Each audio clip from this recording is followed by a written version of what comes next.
This is just a small segment of the hundreds of feet of hydraulic hose on this excavator.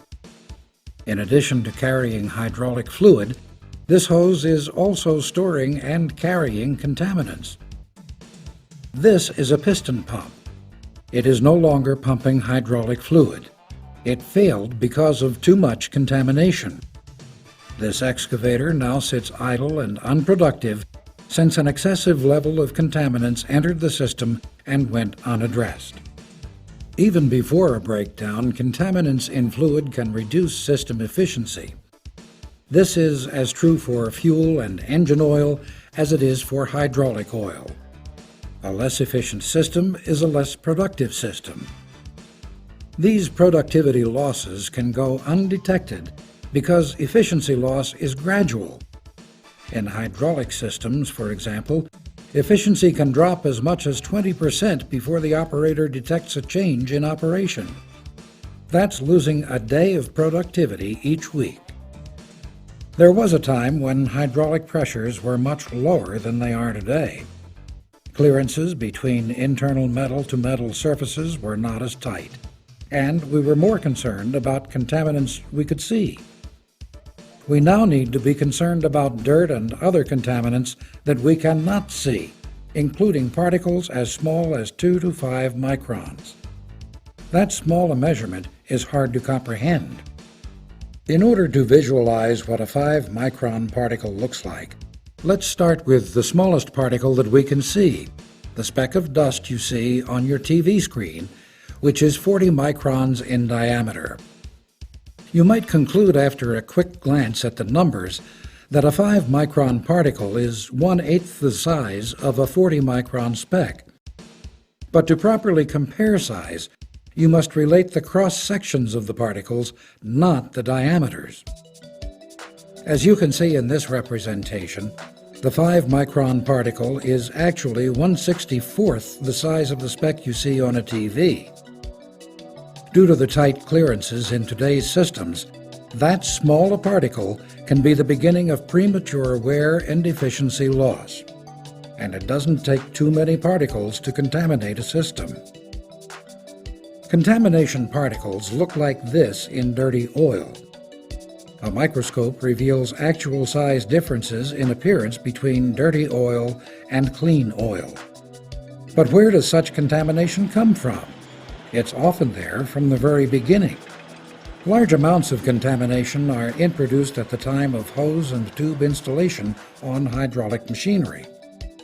Contamination is generated in hydraulic hose at the time of cutting and crimping.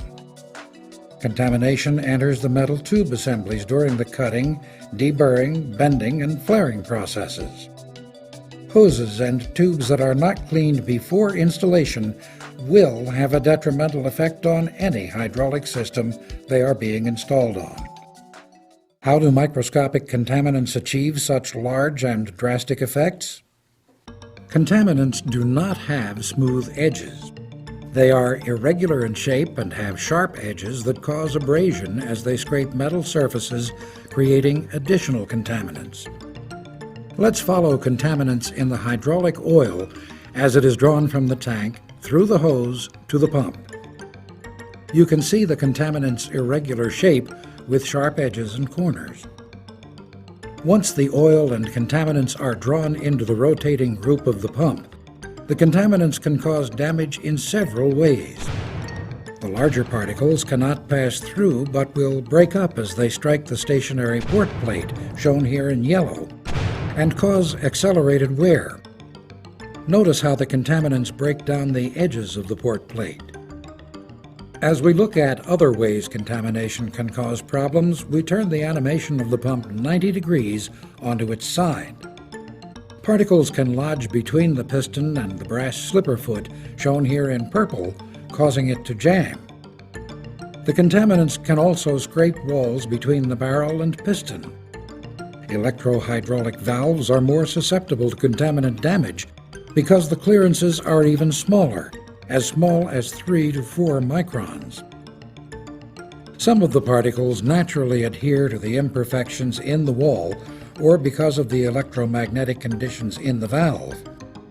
This buildup, or siltation, can either slow the spool, causing sluggishness, or make the spool hesitate, causing jerkiness in the system.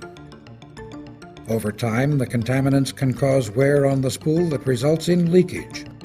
And sometimes, a large particle can become lodged and block the motion in the valve.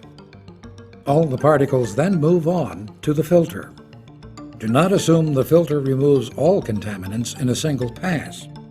As the oil moves through the filter media, many of the particles are trapped, but a few, some large and some small, travel through the media and return to the system through the center tube.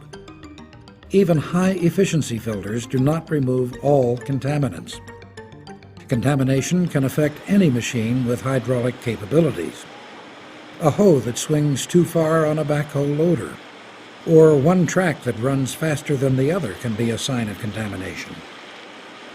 Equipment owners and operators also see other common effects of hydraulic system contamination, including cylinder drift, jerky steering, slower performance, erratic operation, shorter service intervals, higher operating costs, lower productivity, and possible catastrophic failure.